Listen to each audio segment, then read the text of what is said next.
The scent of fresh lilies filled the air as Imani Brooks carefully tied a satin ribbon around a bouquet. Then came the voice that would unravel everything.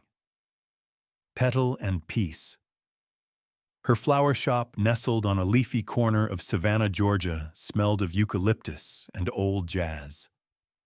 Outside, the spring sun poured through the windows like warm syrup gilding the rows of hydrangeas, peonies, and baby's breath. The wind chime over the door tinkled gently as a customer exited, and Imani 29, black and quietly brilliant, smiled to herself as she placed the finished bouquet on the counter. Her hands, always gentle, moved with practiced grace. In a linen apron over her cream blouse and jeans, she looked every bit the picture of calm. This shop was her sanctuary, the kind of place that made strangers linger and old ladies talk about grandchildren. Her dark brown skin glowed in the afternoon light, and her tightly coiled curls, pinned back with a clip, swayed softly as she moved. She was preparing a custom arrangement for one of her regulars when she heard the sharp squeal of laughter outside Young High entitled. The bell over the door chimed again, and Imani turned, expecting another customer. But her breath caught. Standing in the doorway framed by the golden light was her husband, Derek Cole. And next to him, hanging on his arm like an expensive purse, was a woman Imani had never seen before. She was younger, early 20s, maybe light-skinned blonde extensions cascading down her back lips, painted a high-gloss red. Her dress clung like it had been sewn onto her body. Derek stood tall, confident, his hazel eyes scanning the shop with casual detachment. He wore his usual salesman's armor, sharp gray suit, Rolex watch, peeking out at the wrist, and that half-smile he used to close deals. He didn't speak. He didn't need to. The woman beside him, Brielle Moore, smirked. One dark skin and dead flowers, that's a whole vibe. She said, her voice floating like a dagger wrapped in silk. The words cut through the jasmine-laced air like broken glass.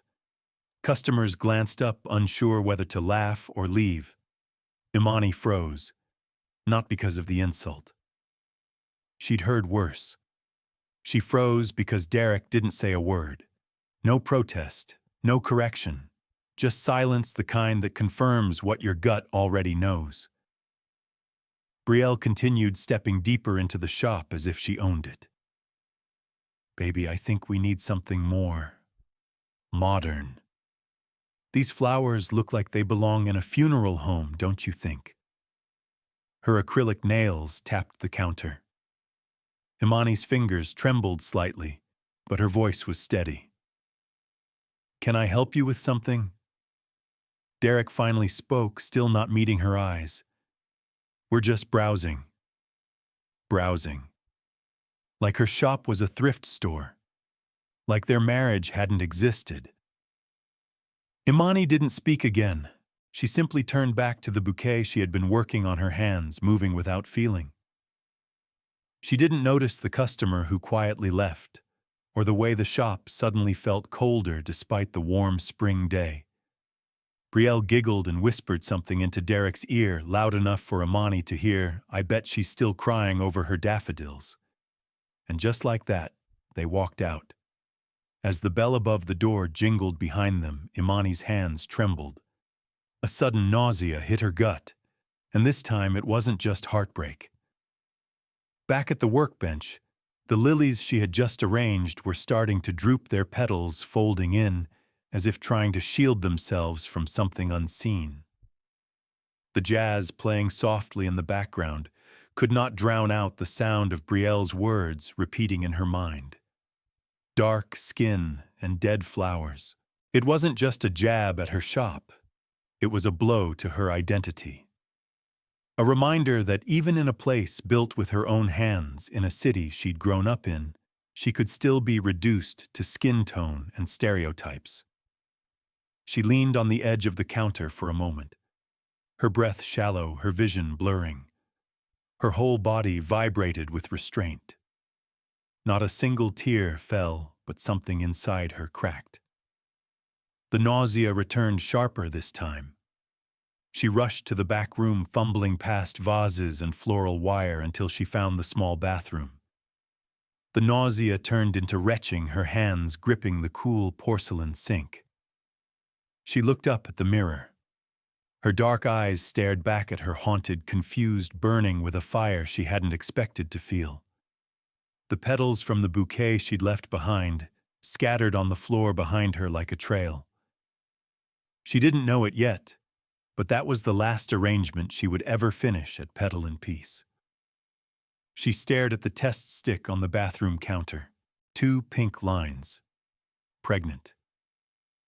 The tiny piece of plastic sat like a verdict beside the sink, unmoving and undeniable. Imani Brooks, a 29-year-old black woman who had built a life around steady hands and quiet beauty, stood barefoot on the cool tiles of her apartment bathroom, her breath shallow. Outside, the rain drizzled softly against the window pane, a dull rhythm that echoed her spiraling thoughts. Savannah rarely got spring rain like this, quiet, lingering, insistent, but tonight it matched the weight pressing on her chest. She sank slowly onto the edge of the tub, her fingers gripping the soft cotton of her robe. Just days ago, she'd been tying ribbons around lilies and arranging daffodils at Petal and Peace, believing the most pressing decision she'd have to make was whether to restock peonies. Now everything had shifted. Her marriage had imploded in full public view. Her husband, Derek Cole, had humiliated her with Brielle Moore, a glossy-skinned influencer who had looked at Imani's dark skin and humble flowers like they were outdated museum relics. But this new life inside her was something else entirely. It wasn't just betrayal or shame. It was a quiet heartbeat still unknown to the world, pulsing beneath the pain like a soft defiance. Imani reached for her phone with trembling hands, thumb hovering over her mother's contact. She wanted to call, to hear the calm voice that had soothed nightmares and heartbreaks since childhood. But how could she explain it? "Hi, Mama, I'm pregnant, and my husband is in love with a woman who thinks I'm a joke." The words caught in her throat. Instead, she placed the phone down gently and pulled her knees to her chest. Later that night, she sat at her kitchen table, the overhead light casting long shadows across a single sheet of paper, her lease agreement. Her name, bold and cursive, stared back at her near the signature line. The apartment, once a nest of quiet joy, now felt like a museum of fading memories, the photo of her and Derek in Charleston. The wedding gift, china still in the box. The gold-framed quote above the entryway that read, "Grow where you're planted." But what if the soil was poisoned? Imani exhaled. Deep, controlled. She opened her laptop, her fingers typing with a focus that surprised even her. She searched for coastal towns in California with university programs and affordable living near Santa Barbara. She wasn't looking to run. She was looking to begin again. Santa Barbara appeared on the screen with sun-washed streets, clay tile roofs, and long stretches of Pacific coastline. A new city, a new name on the mailbox, a place where no one knew her as Derek's wife. The next morning, she walked to Petal and Peace before sunrise. The shop smelled the same lavender and eucalyptus hanging heavy in the air, but it felt different. She didn't turn on the lights. She just stood in the dark for a long time, tracing her fingertips along the counter, the shelves, the petals. She typed up a notice of sale, contacted a local realtor, and sent the listing from her phone. Her caption was simple, well-loved flower shop, with great light and even greater soul. By noon, she had 3 inquiries. That evening, she sat in the dim light of her bedroom, signing the final documents. Her name, Imani Brooks, curled confidently across the digital form. The same hands that once coaxed beauty from stubborn stems now sealed the end of a chapter. She packed slowly over the next few days. Just the essentials: A few outfits, her French poetry books, a framed photo of her younger self in her grandmother's garden, and a small gold necklace, one of the few gifts from Derek she hadn't thrown away. In the final hours before departure, she walked through the empty apartment one last time. The silence was thick. Her dark brown skin glowed faintly in the morning light as she caught her reflection in the hallway mirror. There was grief there, yes, but also something else. Resolve. A steadiness she hadn't felt in years. The sound of a train whistle rose in the distance as her phone buzzed with the e-ticket confirmation. Her departure was set for 10:45 a.m., one way to Santa Barbara. No return. Imani closed the door gently behind her. As she walked down the steps with her suitcase in one hand and her free hand brushing her abdomen, she whispered, not to the city, not to Derek, but to the life within her, "We're leaving, little one. And we're not looking back." The train ticket buzzed in her inbox. Departure Santa Barbara. One way. The sea smelled like salt and new beginnings. Imani Brooks stepped off the train in Santa Barbara with a second-hand suitcase and a heart still mending. The morning air was crisp, kissed with ocean breeze and the hum of gulls above. The platform buzzed with college students, weekend tourists, and locals in linen shirts and flip-flops. Everything about the city felt like a soft exhale, sunlight filtering through swaying palms, Spanish-style buildings with terracotta roofs, the scent of sourdough and rosemary from a bakery nearby. It was a world away from Savannah. She paused for a moment just outside the station, letting the warmth of the California sun touch her dark brown skin.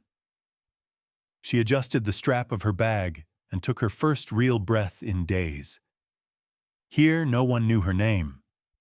No one knew she had been humiliated in her own shop. No one cared that her husband had walked away with another woman who'd laughed at her for being too dark and too quaint. Here she was, just another woman trying to begin again. A black woman with nothing to lose and everything to reclaim. The small rental she found through a community listing was modest, but it suited her. A one-bedroom unit above Sunrise Bakery nestled on a quiet corner 2 blocks from the beach. The landlord, Mr. Wu, a retired electrical engineer, met her at the gate with a polite nod and handed her the keys without many questions. The apartment had a chipped blue sink, creaky floorboards, and a potted fern someone had left behind, clinging to life in the windowsill. It was perfect. On her first night, Imani lay on a simple twin mattress on the floor, the ocean breeze stirring the gauzy curtains.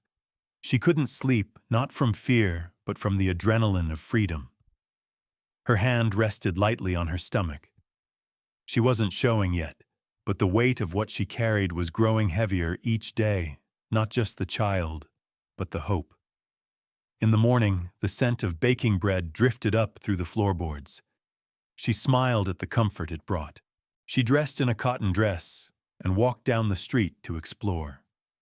The sidewalks were wide and clean, lined with succulents and artful chalk drawings from local kids. She found a yoga studio near the beach with open windows and a kind-eyed instructor named Jenna. "First class is free," Jenna offered, rolling out a mat. "Don't worry about the shoes. Just breathe." Imani joined a beginner's session and found herself stretching slowly into poses she hadn't done since college. Her muscles protested, but her mind quieted. The sound of waves outside, the breath-in, breath-out rhythm, the collective stillness of strangers, it grounded her. For 45 minutes, she forgot about Derek, about Brielle, about Petal and Peace. She remembered only herself. After class, she sat on a bench overlooking the ocean. Couples walked hand in hand, dogs chased seagulls, and someone played a jazz riff on a saxophone nearby. It reminded her of home, of evenings when her father would hum to Coltrane while fixing dinner. She clutched her tote tighter. In it, she carried a blank notebook and a pen. Pulling them out, she flipped to the first page and wrote "Global Horizons." The name had come to her the night before, between dreams and restlessness. A consultancy to help students, especially underrepresented ones, find study abroad opportunities. She remembered how hard it had been for her to navigate international scholarships back in college, even with her fluency in French and Spanish. She wanted to make that journey easier for someone else. That afternoon, she found a cozy cafe not far from the pier. The place had exposed brick walls, mismatched chairs, and a chalkboard menu with hand-drawn suns in the corners. She ordered an iced hibiscus tea and found a corner table. From there, she mapped out her thoughts lists of ideas, partnership leads, school networks, virtual services. The barista, a freckled redhead with a floral apron, passed by and glanced at her notes. "That looks serious," she said with a smile. "It's a beginning," Imani replied. The woman chuckled. "Well, you picked the right place. This city's all about fresh starts." Later, while walking home, Imani passed a street vendor selling shells and handmade necklaces. She paused at a small white shell, its edge chipped, but its spiral intact. She picked it up and held it against her palm. It reminded her of herself, fractured, but still whole, still beautiful. That evening, as the sky turned soft pink and the smell of cinnamon rolls wafted from the bakery below, Imani opened her windows and let the sea breeze fill the apartment. She placed the shell on the sill beside the tired fern and whispered, "We'll be okay." Behind her, the sun rose slowly over the Pacific, and somewhere across the coast, Derek had no idea what he'd lost. Imani smoothed the front of her second-hand blazer, took a breath, and stepped into the university cafe. This was her first pitch, and her first step toward something real. The cafe buzzed with students sipping matcha, professors hunched over laptops, and the faint hum of indie folk music from the ceiling speakers. The walls were covered in event posters and flyers, everything from coding boot camps to salsa nights. She found a table near the window where the California sun poured in over the terracotta floor tiles, casting soft shadows on her neatly arranged folders. Imani Brooks, a poised and determined black woman in her final trimester of pregnancy, sat tall despite the slight swell pressing against her waistband. Her brown skin glowed faintly in the morning light, and though she felt the nerves prickling under her collar, she reminded herself why she was here. Global Horizons wasn't just a dream anymore. It was a necessity. Her idea to guide students, especially first-generation or underrepresented ones, toward study abroad opportunities, had been simmering in her heart for years. Today, it would meet its first audience. A young woman approached the table clutching a backpack and an iced coffee. "Hi," she said with a shy smile. "Are you Imani Brooks?" "I am," Imani replied, rising slightly and extending a hand. "You must be Maya." Maya Cruz, a 22-year-old political science major with deep brown eyes and a nervous energy, sat down across from her. She was Latina, the daughter of a single mother from El Paso, and had dreams of studying in Madrid, but no idea how to get there. As they spoke, Maya's curiosity unfolded questions about applications, funding, timing. Imani answered each with clarity, drawing on her own experience and research. After nearly an hour, Maya's iced coffee had melted, and her notebook was full. "How much do I owe you?" she asked, reaching for her wallet. Imani smiled and shook her head. "Let this one be on the house. We all start somewhere." Maya's eyes softened. "Seriously, seriously. Just promise me you'll help someone else someday." A voice cut in from nearby. "That was one of the most generous things I've heard all week."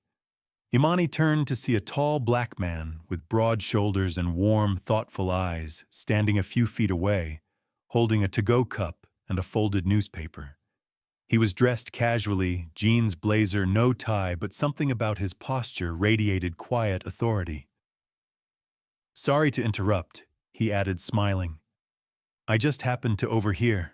That kind of guidance, it changes lives. Imani blinked slightly, caught off guard. I appreciate that. I'm Malik Reed, he said, stepping forward to shake her hand. I mentor at the Center for Innovation upstairs. I work with an ed-tech startup focused on equity in schools. Imani introduced herself, and for a moment, the air between them settled into something unexpected, familiar, almost like recognition. They chatted briefly. Malik asked a few questions about global horizons, nodding thoughtfully at her responses. You're not just helping students, he said. You're shifting their whole map. Imani raised a brow, surprised by the depth of his insight. I guess I'm just planting where I can. Malik smiled at that, his eyes lingering just long enough. We're hosting a gala fundraiser next month for educational technology initiatives. You should come. Meet some people. Let them meet you. Imani hesitated, the word gala conjuring images of sequins and stiff conversation. But there was something in Malik's tone, an open invitation, not an obligation.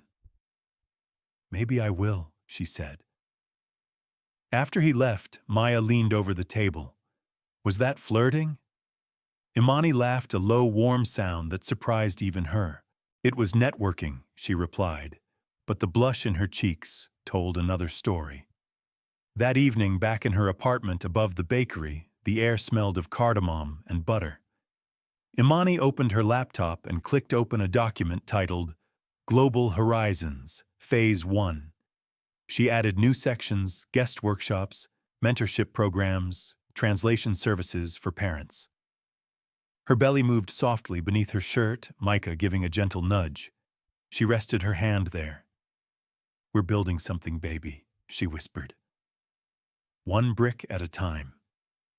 Over the next few weeks, she and Maya kept in touch.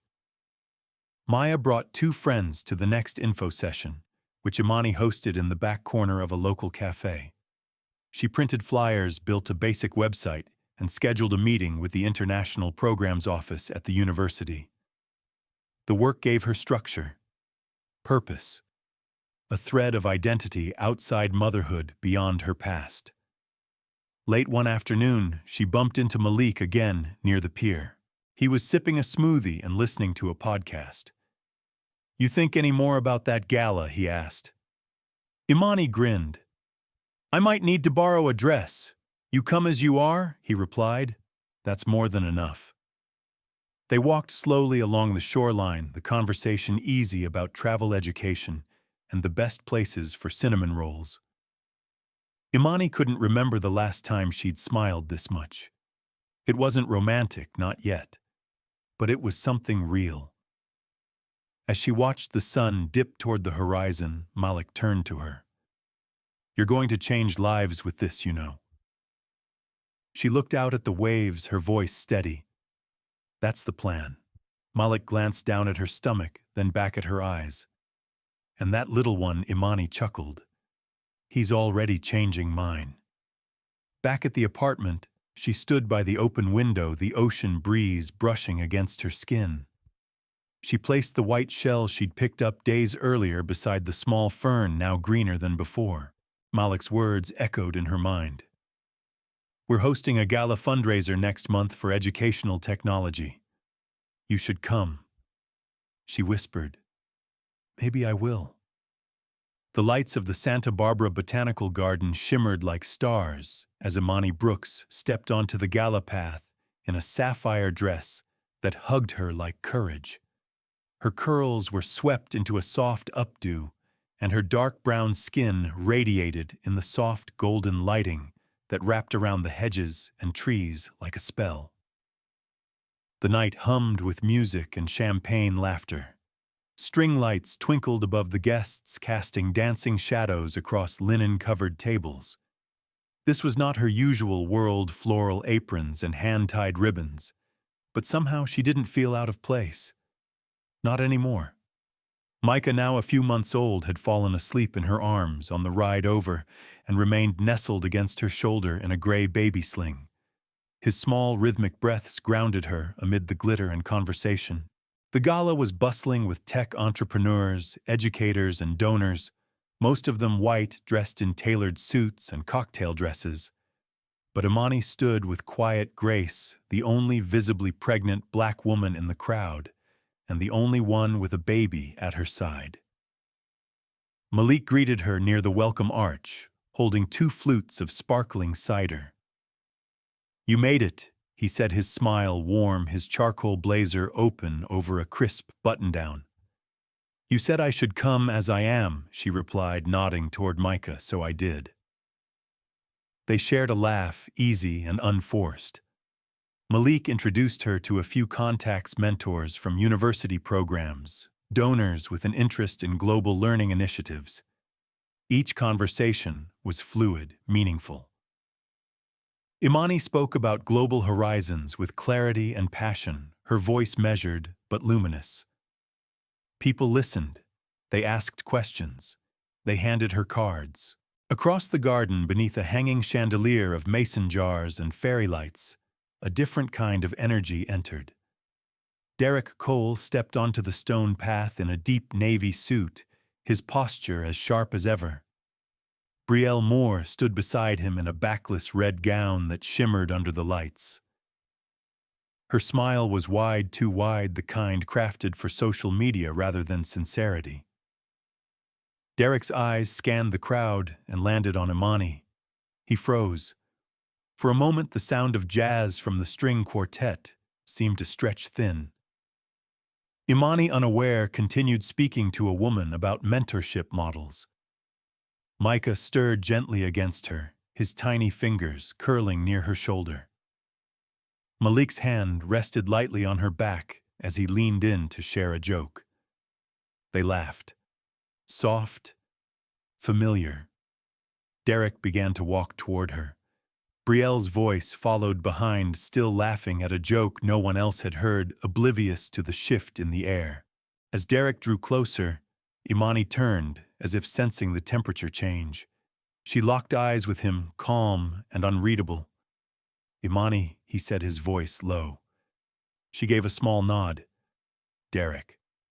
He glanced down at Micah, sleeping peaceful, and the color drained from his face. The same thick curls, the same skin tone, the same dimple in the left cheek. "He's mine," Derek whispered. "Isn't he?" She adjusted Micah's sling slightly. "He's not yours," she said evenly. "He's mine. You left before he had a chance to become anyone else's." Derek opened his mouth, but no words came. Malik stepped slightly forward, his posture neither aggressive nor defensive, just present. Imani turned toward him without hesitation. "This is Micah," she said, then added with soft finality, "and this is Malik, my partner." Derek blinked the word, hitting him harder than he expected. Partner Malik nodded, eyes steady. "In life, in work. We're building something real." For the first time in a long while, Derek looked lost. His eyes dropped to the grass. "I didn't know," he muttered. "You never asked," Imani replied, her voice gentle but firm. "You made sure not to." Behind them, Brielle finally caught sight of Derek and approached, puzzled. "What's going on?" she asked, tone laced with performance. Her eyes flicked to Imani, then Micah, then Malik. Her smirk faltered.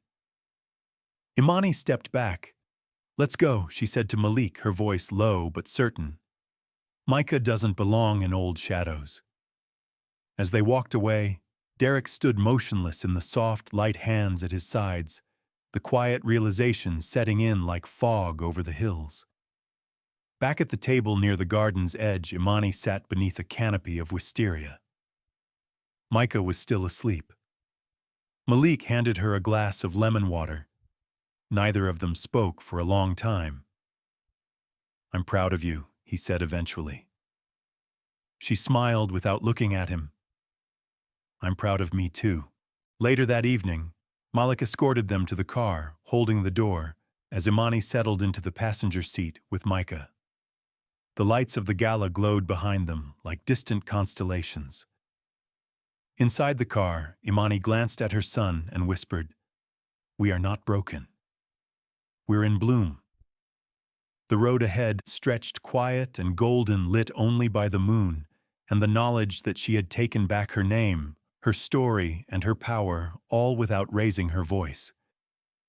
The fog hung low over Santa Barbara's shoreline, as the first rays of dawn began to press against the sky, painting it in muted lavender and soft rose.